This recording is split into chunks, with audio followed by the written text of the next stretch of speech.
ಮಕ್ಕಳಿಗೂ ಕೂಡ ಅವರು 50% ಈಕ್ವಲ್ ಇರೋರು. ಬಾಬಾ ಸಾಹೇಬ್ ಅಂಬೇಡ್ಕರ್ ಅವರು ಒಂದು ಮಾತು ಹೇಳಿದ್ರು, ಈ ದೇಶದಲ್ಲಿ ಸರ್ವರಿಗೂ ಈಕ್ವಲ್ ರೈಟ್ಸ್ ಇರಬೇಕು, ಆಮೇಲೆ ಅಷ್ಟೇ ಈಕ್ವಲ್ ಅವಕಾಶಗಳು ಇರಬೇಕು. ಇದು ಬಾಬಾ ಸಾಹೇಬ್ ಅಂಬೇಡ್ಕರ್ ಅವರ ಕಾನ್ಸೆಪ್ಟ್. ಸೊ ಹೀಗಿರಬೇಕಾದ ಸಂದರ್ಭದಲ್ಲಿ ಅವರೇ ಒಂದು ಮಾತು ಹೇಳಿದ್ದಾರೆ, ಹೆಣ್ಣೊಂದು ಕಲಿತರೆ ಶಾಲೆಯೊಂದು ತೆರೆದಂತೆ ಅಂತ ಅವ್ರ ಮಾತದು. ಇದನ್ನು ಬಹಳ ಜನರು ಸರ್ಕಾರಗಳಲ್ಲಿ ಕೂಡ ಆ ಮಾತನ್ನ ಬಳಕೆ ಮಾಡಿದ್ರು. ಆದರೆ ಅವಕಾಶಗಳನ್ನು ಕೊಡುವಲ್ಲಿ, ಅವರಿಗೆ ಅಧಿಕಾರ ಕೊಡುವಲ್ಲಿ, ಸಮಾನ ಹಕ್ಕುಗಳನ್ನು ಕೊಡುವಲ್ಲಿ ಬಾಯಿ ಮಾತಿನ ಭಾಷಣ ಇರ್ತೇ ಹೊರತು ಹೃದಯವಂತಿಕೆ ಇರಲಿಲ್ಲ.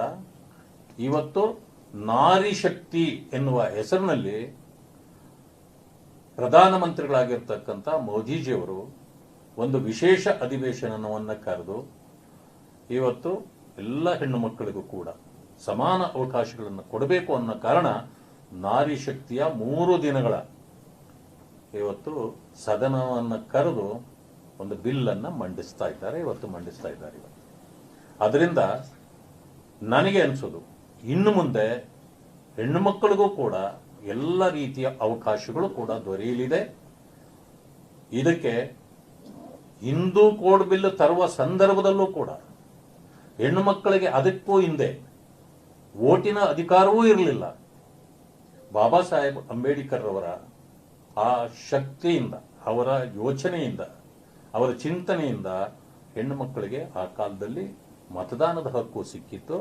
ಇವತ್ತು ಅದು ಮಾತ್ರ ಅಲ್ಲ, ಇವತ್ತು ಕಾನೂನು ರಚನೆಯಲ್ಲೂ ಇರಬಹುದು, ಎಲ್ಲ ರೀತಿಯಲ್ಲೂ ಇವತ್ತು ಅವರಿಗೂ ಕೂಡ ಸಮಾನ ಅವಕಾಶಗಳನ್ನು ಕಲ್ಪಿಸಿಕೊಡುವ ನಿಟ್ಟಿನಲ್ಲಿ ಭಾರತದ ಪ್ರಧಾನಮಂತ್ರಿಗಳಾಗಿರ್ತಕ್ಕಂಥ ನರೇಂದ್ರ ಜಿ ಮೋದಿಯವರು ಬಾಬಾ ಸಾಹೇಬ್ ಅಂಬೇಡ್ಕರ್ ಅವರ ಚಿಂತನೆಗೆ ಶಕ್ತಿಯನ್ನು ಕೊಟ್ಟಿದ್ದಾರೆ.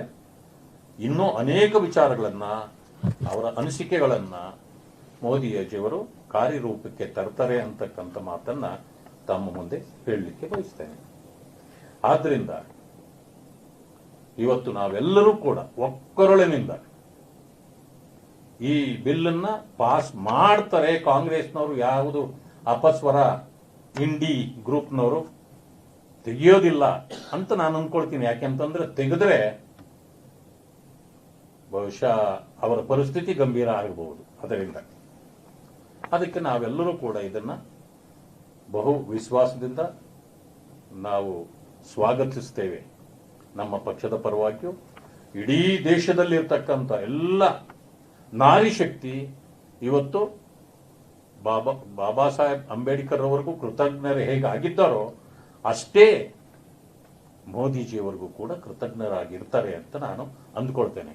ಅದರಲ್ಲಿ ಧರ್ಮ ಇಲ್ಲ, ಜಾತಿ ಇಲ್ಲ, ಎಲ್ಲದರಲ್ಲೂ ಕೂಡ. ಯಾಕೆಂತಂದ್ರೆ ಹಿಂದೆ ತ್ರಿಬಲ್ ತಲಾಕ್ ಅದನ್ನು ತೆಗೆದು ಮುಸಲ್ಮಾನ್ ಮಹಿಳೆಯರಿಗೂ ಕೂಡ ಒಂದು ಸಮಾನತೆಯನ್ನು ಕಲ್ಪಿಸಿಕೊಟ್ಟಿದ್ದು ಮೋದಿಜಿಯವರು.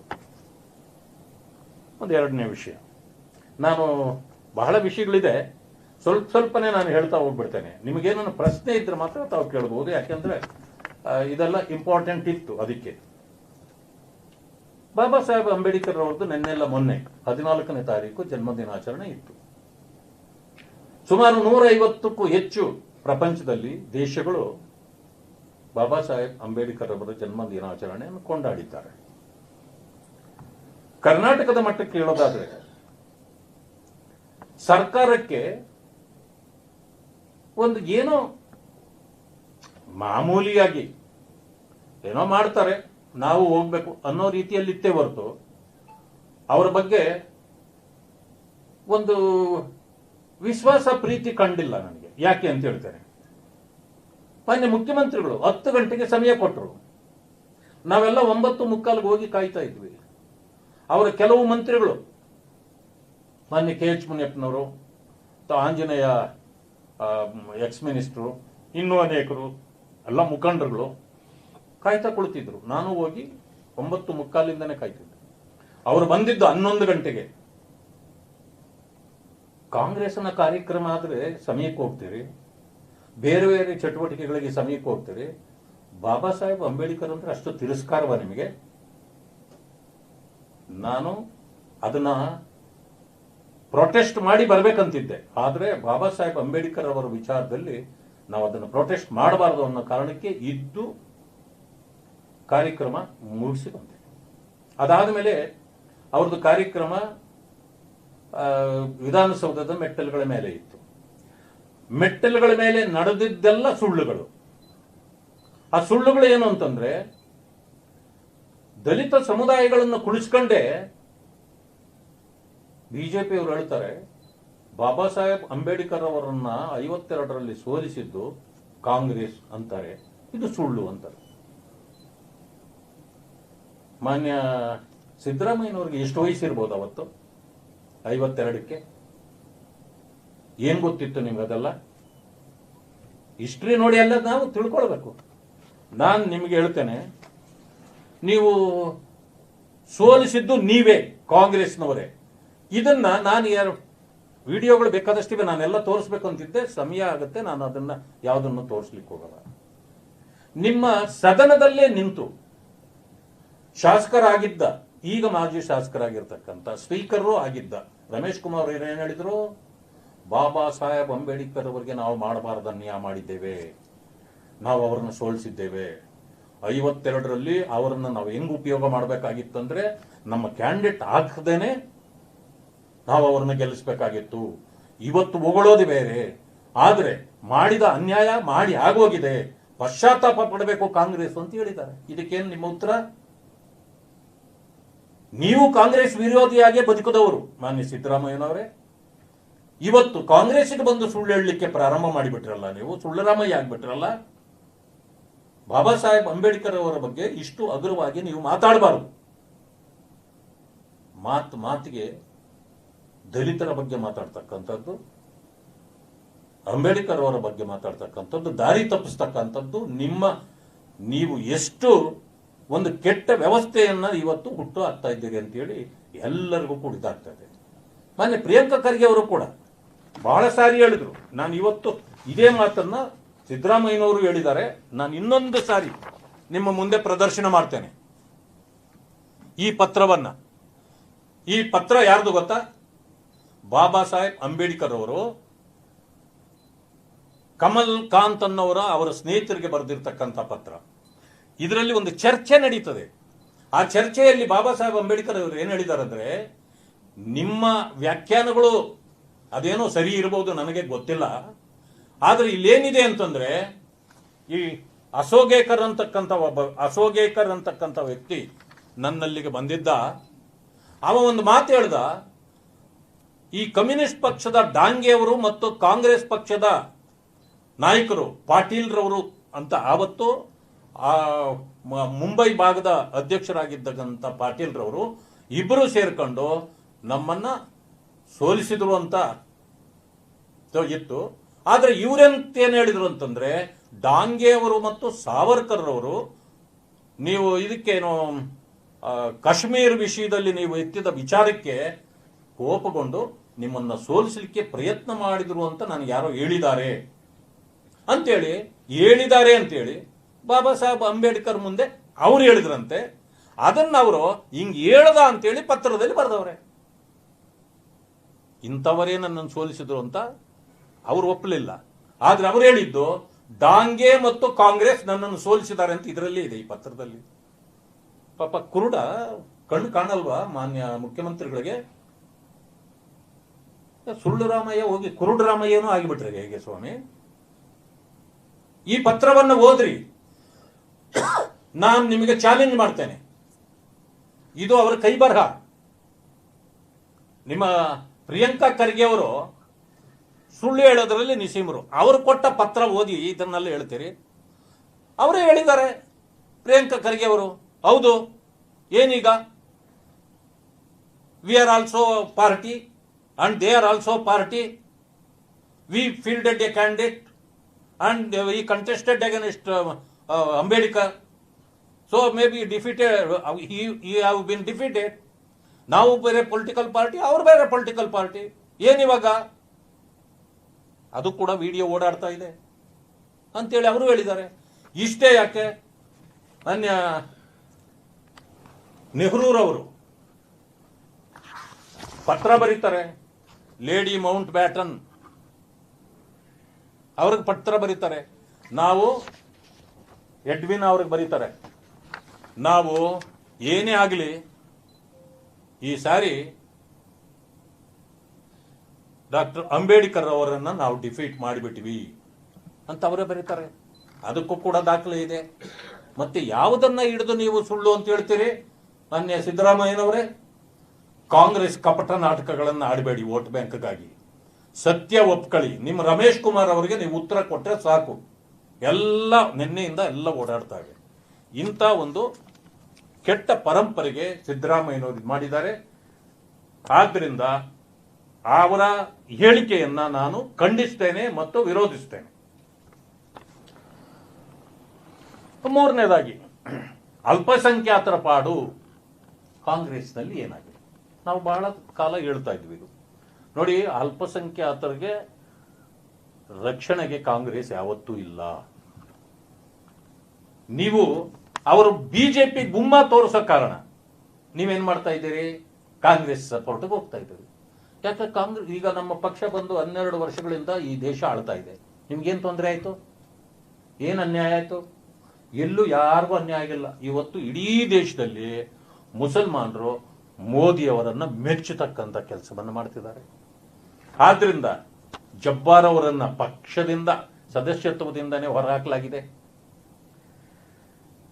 MLC ಅವರು ನಜೀರ್ ಅಹಮದ್ ಅವರನ್ನ ಮುಖ್ಯಮಂತ್ರಿಗಳ ಕಾರ್ಯದರ್ಶಿಯಿಂದ ಕಿತ್ತೊಗೆಯಲಾಗಿದೆ. ಇನ್ನೊಂದು ಯಾರು, ಶ್ರೀಮತಿ ಅಫ್ರೀನ್ ಖಾನ್ ಹೆಣ್ಮಗಳು, ರಿಸೈನ್ ಮಾಡಿದ್ದೀನಿ ನಾನು ಅಂತ ಅವ್ರನ್ನೂ ಎತ್ತಿ ಹೊರಗಡೆಗೆ ಹಾಕಲಾಗಿದೆ. ಈಗ ಜಮೀರ್ ಅವರಿಗೆ ಕೈ ಹಾಕ್ತಾ ಇದ್ದಾರೆ. ಅಂದ್ರೆ ನೀವು ಎಷ್ಟು ಕನಿಷ್ಠವಾಗಿ ನಡ್ಕೊಂಡಿರಿ. ಈಗ ಅದೇ ಅಲ್ಪಸಂಖ್ಯಾತರಿಗೆ ಅರ್ಥ ಆಗ್ಬೇಕು, ನಿಮ್ಮ ವಿರೋಧಿ ಕಾಂಗ್ರೆಸ್ಸೇ ಹೊರತು ಯಾವತ್ತು ಬಿಜೆಪಿ ಅಲ್ಲ. ಇದನ್ನ ಅರ್ಥ ಮಾಡ್ಕೊಳ್ಳಿ. ಇಡೀ ದೇಶದ ಜನ ಇವತ್ತು ಇದರ ಬಗ್ಗೆ ಚಿಂತನೆ ಮಾಡಬೇಕು ಅಂತೇಳಿ ನಾನು ಮುಸಲ್ಮಾನ್ ಬಂಧುಗಳಲ್ಲಿ ಮನವಿ ಮಾಡ್ತೇನೆ, ಅರ್ಥ ಮಾಡ್ಕೊಳ್ಳಿ ಅಂತ. ಇದೆಲ್ಲಕ್ಕಿಂತ ಮಿಗಿಲಾಗಿ ಉದ್ಯೋಗಾಕಾಂಕ್ಷಿಗಳಿಗೆ ಅನ್ಯಾಯ ಆಗ್ತಾ ಇದೆ. ಅವರು ಇಡೀ ರಾಜ್ಯದಲ್ಲಿ ಜನ್ಜಿ ಇವರೇ ಹೇಳಿದ್ದು. ಮಾನ್ಯ ರಾಹುಲ್ ಗಾಂಧಿ ಅವರು, ಏನ್ ಜನ್ಜಿ ಹೋ ಜಾಯೇಗಾ ಭಾರತ್ ಪೂರೇ ಜನ್ಜಿ ಈಗ ನಿಮಗೆ ಹಿಂದಕ್ಕೆ ತಿಳ್ಕೊಂಡಿದೆಲ್ಲ. ಕೋರ್ಟ್ ಇವ್ರು ಯಾವ ಮಟ್ಟಕ್ಕೆ 1 ವರ್ಷ ನೀವು ಹೋರಾಟವೇ ಮಾಡಬಾರದು. ಎಲ್ಲಿದೆ ಕಾನೂನು ಆ ರೀತಿ ಮಾಡ್ಲಿಕ್ಕೆ? ಕೋರ್ಟ್ ಸರಿಯಾಗಿ ಸರ್ಕಾರಕ್ಕೆ ಚೀಮಾರಿ ಹಾಕಿದೆ. ಇವತ್ತು ಆ ಯುವಕರನ್ನ ಹತ್ತಿಕ್ಕುವ ಕೆಲಸ ಮಾಡ್ತಿದ್ದೀರಿ. ಹೋರಾಟವೇ ಮಾಡಬಾರದು ಅಂತಂದ್ರೆ ಒಂದು ರೀತಿಯ ಎಮರ್ಜೆನ್ಸಿ, ತುರ್ತು ಪರಿಸ್ಥಿತಿ ಕರ್ನಾಟಕದಲ್ಲಿ ಜಾರಿ ಇದೆ ಕಾಂಗ್ರೆಸ್ ಸರ್ಕಾರದ ಮೂಲಕ ಅಂತಕ್ಕಂಥ ಮಾತನ್ನು ಹೇಳ್ಬೋದು. ನಾನಿವತ್ತು ಕರೆ ಕೊಡ್ತೀನಿ, ಯುವಕರ ಹಕ್ಕು ಇವತ್ತು ಎಂಪ್ಲಾಯ್ಮೆಂಟ್ ಕೇಳತಕ್ಕಂಥದ್ದು, ಉದ್ಯೋಗ ಕೇಳುವ ಹಕ್ಕು ಅವರಿಗಿದೆ. ಆದ್ರಿಂದ ಯಾವ ಕೋರ್ಟ್ಗಳು ನಿಮ್ಮ ಹೋರಾಟಕ್ಕೆ ಅಡ್ಡಿ ಮಾಡೋದಿಲ್ಲ, ಯಾವ ಸರ್ಕಾರಗಳು ಮಾಡಬಾರದು. ಮತ್ತು ನಾವು ನಿಮ್ಮ ಜೊತೆಯಲ್ಲಿದ್ದೇವೆ, ನೀವು ಹೋರಾಟ ಮಾಡಬಹುದು, ನಾವು ನಿಮ್ಮ ಜೊತೆಯಲ್ಲಿ ಇರ್ತೇವೆ ಅಂತಕ್ಕಂಥ ಆಶ್ವಾಸನೆಯನ್ನ ಅವರಿಗೆ ನಾನು ಕೊಡ್ಲಿಕ್ಕೆ ಬಯಸ್ತೇನೆ. 5ನೇ ವಿಚಾರ, ಸಿದ್ದರಾಮಯ್ಯನವರು 18 ಬೇಡಿಕೆಗಳನ್ನ ನಿನ್ನೆ ತಾನೇ ಮಾನ್ಯ ಪ್ರಧಾನಮಂತ್ರಿಗಳಿಗೆ ಇಟ್ಟಿದ್ದಾರೆ. ನಾನು ಕೂಡ ಮಾನ್ಯ ಪ್ರಧಾನಮಂತ್ರಿಗಳನ್ನ ಬೆಂಗಳೂರಿಗೆ ಬರಮಾಡ್ಕೊಳ್ತಕ್ಕಂಥ ಸಂದರ್ಭದಲ್ಲಿದ್ದೆ. ಅವರು ಕೃಷ್ಣ ಬೈರೇಗೌಡರ ಜೊತೆಯಲ್ಲಿ ಬಂದು ಒಂದು ಪತ್ರವನ್ನು ಕೊಟ್ಟರು. ಎಷ್ಟು ಆ ಭೇಟಿ ಎಷ್ಟು ಚೆನ್ನಾಗಿತ್ತು ಅಂದ್ರೆ, ಸಿದ್ದರಾಮಯ್ಯನವರನ್ನ ಕಾಂಗ್ರೆಸ್ನವರು ಅಷ್ಟು ಪ್ರೀತಿ ಮಾಡೋದಿಲ್ಲ. ಕಿವಿಯಲ್ಲಿ ಹೋಗಿ ಎಷ್ಟು ಚೆನ್ನಾಗಿ ಮಾತಾಡಿ. ರಾಹುಲ್ ಗಾಂಧಿ ಬಹುಶಃ ಯಾವತ್ತೂ ಈ ರೀತಿ, ಯಾಕಂದ್ರೆ ಡಿಸ್ಟೆನ್ಸ್, ಅವರೊಂಥರ ಈಕ್ವಿ ಡಿಸ್ಟೆನ್ಸ್ ಪಾರ್ಟಿ. ಅದು ಈಕ್ವಿ ಡಿಸ್ಟೆನ್ಸ್, ಎಲ್ಲರ ಹತ್ರ ದೂರ. ಯಾಕಂದ್ರೆ ಬಾಸಿಸಮ್ ತೋರ್ಸಕ್ಕೆ ಮೋದಿ ಅವರು ಈಸ್ ನಾಟ್ ಎ ಬಾಸ್. ನಿಮಗೆ ಗೊತ್ತಿರಬೇಕು, ನನ್ನ ಬಾಸ್ ಯಾರು ಅಂದ್ರೆ ಬಿಜೆಪಿ ಅಧ್ಯಕ್ಷರು ಅಂತಂದಿದ್ದು ಕೂಡ ನಿಮಗೆ ಗೊತ್ತಿರ್ಬೋದು. ಯಾಕೆಂದ್ರೆ ವ್ಯವಸ್ಥೆಯನ್ನ ಗೌರವಿಸ್ತಕ್ಕಂಥ ಪ್ರಧಾನಮಂತ್ರಿಗಳು ನಮ್ಮವರು. ಅದೇ ಮಾನ್ಯ ಮುಖ್ಯಮಂತ್ರಿಗಳು ಬಂದಾಗ ಎಷ್ಟು ಆತ್ಮೀಯತೆ, ಅವ್ರ ಜೊತೆಯಲ್ಲಿ ನಿಂತು ಮಾತಾಡಿ ಎಲ್ಲ ವಿಷಯಗಳಿಗೆ ಇದ್ಕೊಟ್ಟು. ಆದ್ರೆ ಸಿದ್ದರಾಮಯ್ಯವರು ಬೆಳಗ್ಗಿಂದ ಸಂಜೆವರೆಗೂ ನಿಂದಿಸೋದು ಯಾರನ್ನ? ಪ್ರಧಾನಮಂತ್ರಿಗಳು. ನೋಡಿ, ಅಷ್ಟು ನಿಂದಿಸಿದ್ರು ಕೂಡ ಅವರು ಎಷ್ಟು ಆತ್ಮೀಯತೆಯನ್ನ ಪ್ರದರ್ಶನ ಮಾಡಿದ್ರು. ಇದರಿಂದ ಸಿದ್ದರಾಮಯ್ಯನವರಿಗೆ ನಾಚಿಕೆ ನಿನ್ನೆ ಆಗಿರ್ಬೇಕು. ಇವತ್ತಿಂದ ಅವರ ಬಗ್ಗೆ ಕೆಟ್ಟದಾಗಿ ಪದಗಳನ್ನು ಬಳಕೆ ಮಾಡೋದನ್ನು ನಿಲ್ಲಿಸ್ತಾರೆ ಅಂತ ನಾನು ಅನ್ಕೊಂಡಿದ್ದೇನೆ. ಆದ್ರೆ ನಂದು ಒಂದು ಪ್ರಶ್ನೆ ಇದೆ. ನೀವು ದಲಿತರಿಗೆ ಅನ್ಯಾಯ ಮಾಡಿದ್ದೀರಿ, ಮೋಸ ಮಾಡಿದ್ದೀರಿ, ವಂಚನೆ ಮಾಡಿದ್ದೀರಿ.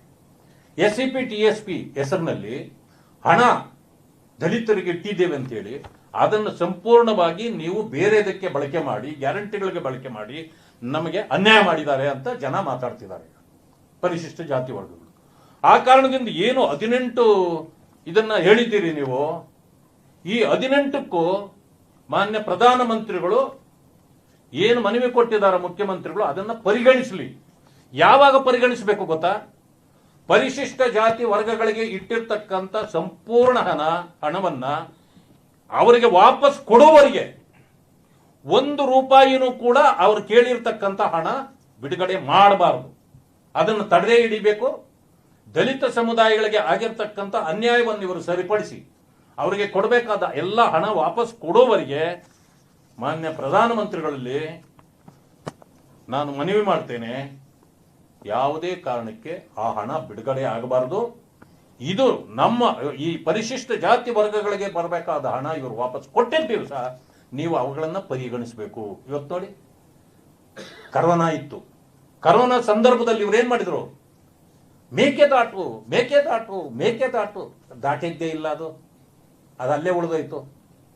ಯಾಕಪ್ಪ ದಾಟಿಸ್ಲಿಲ್ಲ? ಮೊನ್ನೆ ಸಿದ್ದರಾಮಯ್ಯನವರು, ಮೊನ್ನೆ DK ಶಿವಕುಮಾರ್ ಅವರು ಅವತ್ತೇನು ಹೇಳಿದ್ರಿ? ಕರೋನಾ ಬಂದ್ರೂ ಕೂಡ ನೀವು ಮೆರವಣಿಗೆ ಮಾಡಿ, ನೀವು ರಾಜಕೀಯ ನಾಟಕ ಮಾಡಿ ವೋಟ್ ಬ್ಯಾಂಕ್ಗಾಗಿ ಅವತ್ತೇನು ಹೇಳಿದ್ರಿ? ಪರ್ಮಿಷನ್ನೇ ಬೇಕಾಗಿಲ್ಲ, ಇವತ್ತೇ ಪ್ರಾರಂಭ ಮಾಡ್ಬೋದು, ಮಾಡಿ ಅಂದ್ರೆ. ಈಗ ಯಾಕೆ ನೀವು ಪರ್ಮಿಷನ್ ಕಾಯ್ತಾ ಇದ್ದೀರಿ? ಮಾಡ್ರಿ ನೋಡೋಣ. ಸುಳ್ಳುಗಳೇ ಏನ್ರಿ? ಕಾಂಗ್ರೆಸ್ ಅಂತಂದ್ರೆ ಇನ್ನೊಂದು ಹೆಸರು ಸುಳ್ಳೇನಾ? ಯಾಕೆ ನಿಮ್ಮ ಮನೆ ದೇವರು ಸುಳ್ಳ?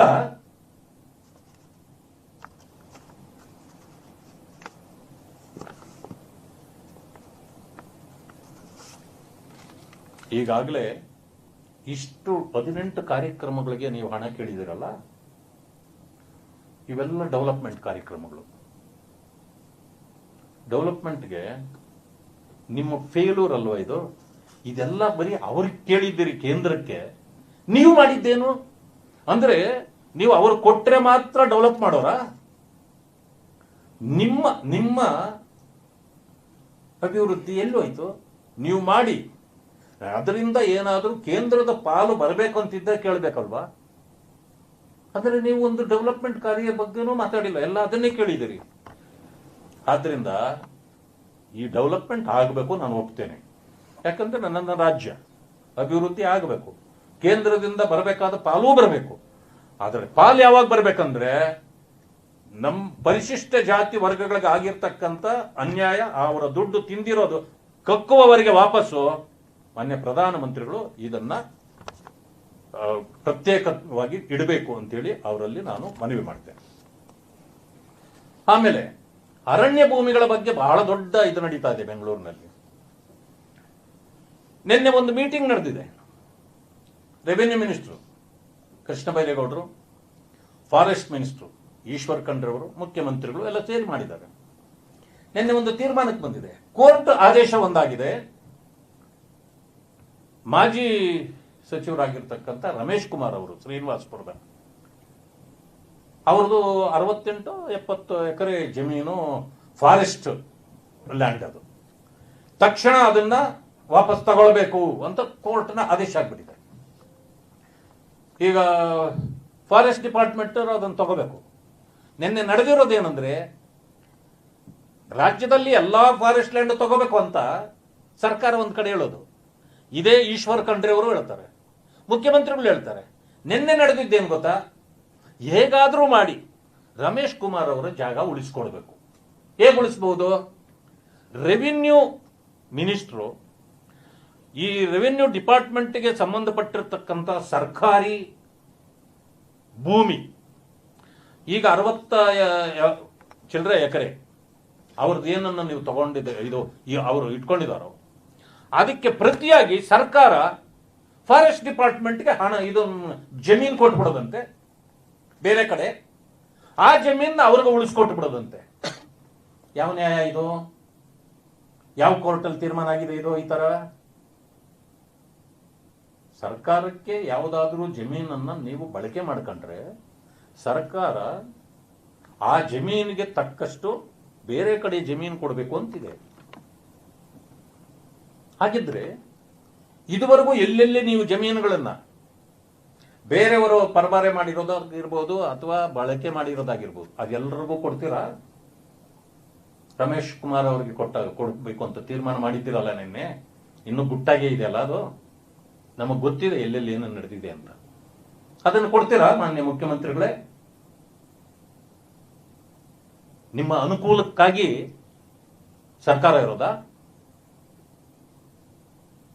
ನಾಚಿಕೆ ಆಗ್ಬೇಡವ ಈ ಸರ್ಕಾರಕ್ಕೆ? ವರ್ಷಾನುಗಟ್ಟಲೆ ನಾವು ಹೋರಾಟ ಮಾಡ್ತಾ ಇದ್ದೀವಿ. 711 ಎಕರೆ ವೈಟ್ ಫೀಲ್ಡ್ ಹತ್ರ ಕಾಡ್ಗೋಡಿ ಕಾಲೋನಿ ಜಾಗ 300 ಚಿಲ್ಲರೆ ಎಕರೆ KDB ಅಕ್ವೈರ್ ಮಾಡಿ ಆಗಿ ಎಲ್ಲ ಕಾರ್ಖಾನೆಗಳು ಬಂದ್ಬಿಟ್ಟಿವೆ. ಇನ್ನೂ ಅನೇಕರು ಬಿಲ್ಡಿಂಗ್ಗಳೆಲ್ಲ ಕಟ್ಕೊಳ್ತಾ ಇದ್ದಾರೆ. ಈಗಲೂ ಆ ದಲಿತ ಸಮುದಾಯಗಳಿಗೆ ಕೊಟ್ಟಿದ್ದ 200 ಎಕರೆ ಜಮೀನು ಈಗ ಒಡ್ಕೊಳ್ಳಕ್ ಹೋಗಿದ್ದೀರಲ್ಲ, ಬೆಲೆ ಬಂದಿದೆ ಅಂತೇಳಿ ಕೊಡಿ. ಈಗ ಅವರ ಜಮೀನು ಅವ್ರಿಗೆ ಕೊಡಿ. ಆ ಜಮೀನಿಗೆ ಸರಿಯಾದ ಜಮೀನು ರೆವಿನ್ಯೂ ಡಿಪಾರ್ಟ್ಮೆಂಟ್ ಇಂದ ಕೊಡಿ ಬೇರೆ ಕಡೆ ಅವರಿಗೆ ಇದು ಪ್ಲಾಂಟೇಶನ್ ಮಾಡ್ಲಿಕ್ಕೆ. ಅವ್ರದ್ದಾಗಿ ಕಿತ್ಕೊಳಕ್ ಹೋಗಿದ್ದೀರಿ. ಮತ್ತೆ ದೊಡ್ಡ ಹೋರಾಟ ಪ್ರಾರಂಭ ಆಗ್ತಾ ಇದೆ ರಾಜ್ಯದಲ್ಲಿ ಈ ಸರ್ಕಾರದ ವಿರುದ್ಧ. ಮತ್ತು ಫಾರೆಸ್ಟ್ ಮಿನಿಸ್ಟರ್ ಈಶ್ವರ್ ಖಂಡ್ರೆ ಮತ್ತು ಕೃಷ್ಣ ಬೈರೇಗೌಡರು ಇವರೆಲ್ಲರೂ ಸೇರಿ ಕಾಂಗ್ರೆಸ್ನ ನಾಯಕರಿಗೆ ಜಮೀನುಗಳನ್ನು ಉಳಿಸಿಕೊಡ್ತಕ್ಕಂಥ ಕೆಲಸ ಮಾಡಲಿಕ್ಕೆ ಹೊರಟಿದ್ದಾರೆ. ಇದನ್ನ ನಾವು ಸಹಿಸೋದಿಲ್ಲ. ಇದು ದೊಡ್ಡ ಹೋರಾಟ ರಾಜ್ಯದಲ್ಲಿ ಪ್ರಾರಂಭ ಆಗ್ತದೆ. ಇನ್ನೊಂದು ವಿಷಯ ನಾನು ಹೇಳಬಾರದು ಅಂತಿದ್ದೆ, ನಾನು ಅನಿವಾರ್ಯವಾಗಿ ಹೇಳಬೇಕಾಗಿದೆ. MLC ರಮೇಶ್ ಬಾಬು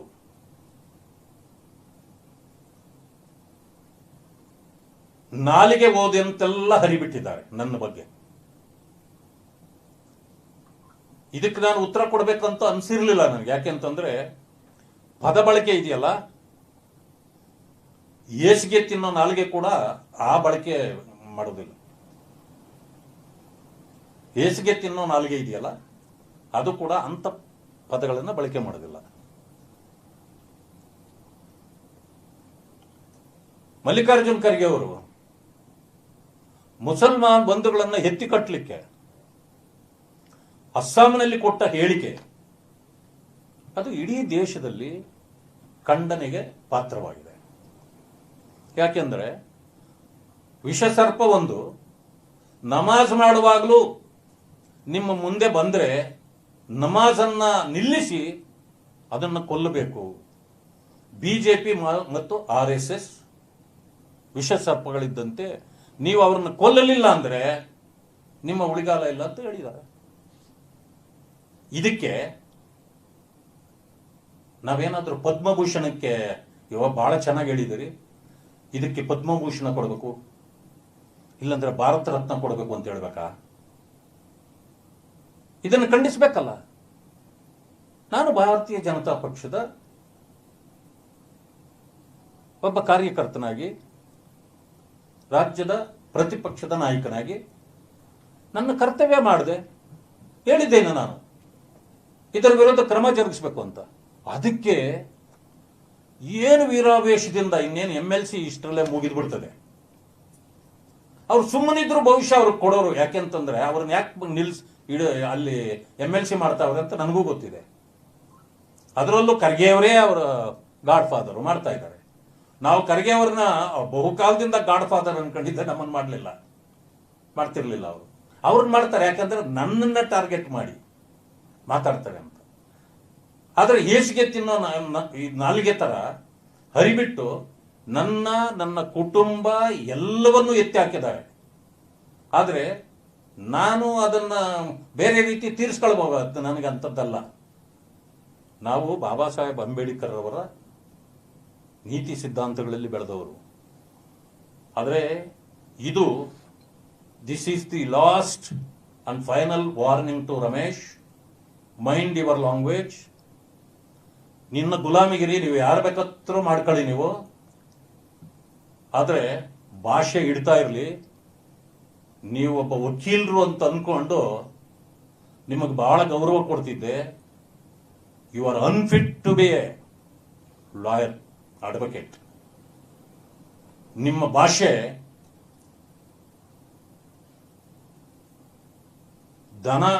ದನ ಮೇಯಿಸ್ತಕ್ಕಂಥ ಗೌರವಾನ್ವಿತ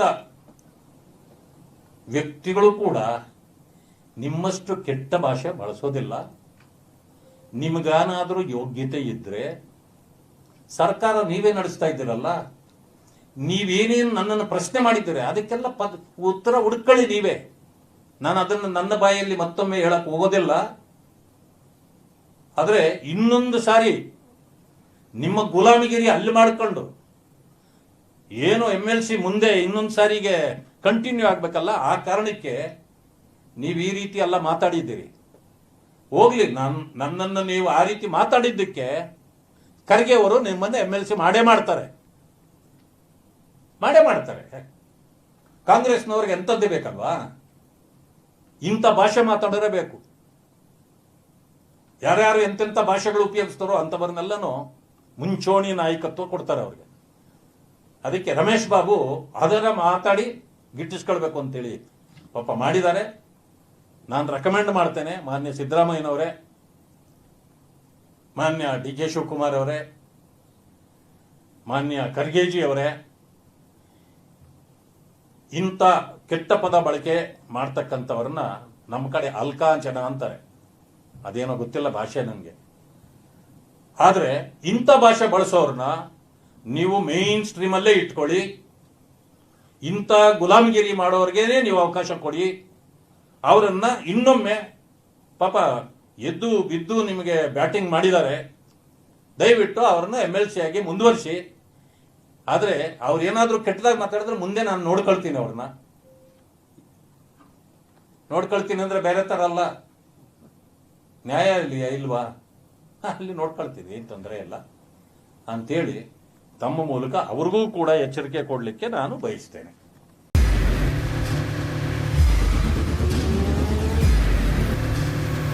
ಪ್ರಜಾಮಾರ್ಗ ನ್ಯೂಸ್, ಇದು ಜನಸಾಮಾನ್ಯರ ಧ್ವನಿ. ನಮಸ್ಕಾರ. ನೀವು ನೋಡ್ತಾ ಇದ್ದೀರಾ ಪ್ರಜಾಮಾರ್ಗ ನ್ಯೂಸ್. ರಾಷ್ಟ್ರದ ರಾಜ್ಯದ ರಾಜಕೀಯದ ಬಗ್ಗೆ ಹೆಚ್ಚಿನ ಸಿನಿಮಾ ಅಪ್ಡೇಟ್ಗಳಿಗಾಗಿ ಫಸ್ಟ್ ಲೈಕ್ ಮಾಡಿ, ಸಬ್ಸ್ಕ್ರೈಬ್ ಆಗಿ, ಹಾಗೆ ಫಾಲೋ ಕೂಡ ಮಾಡಬೇಕು.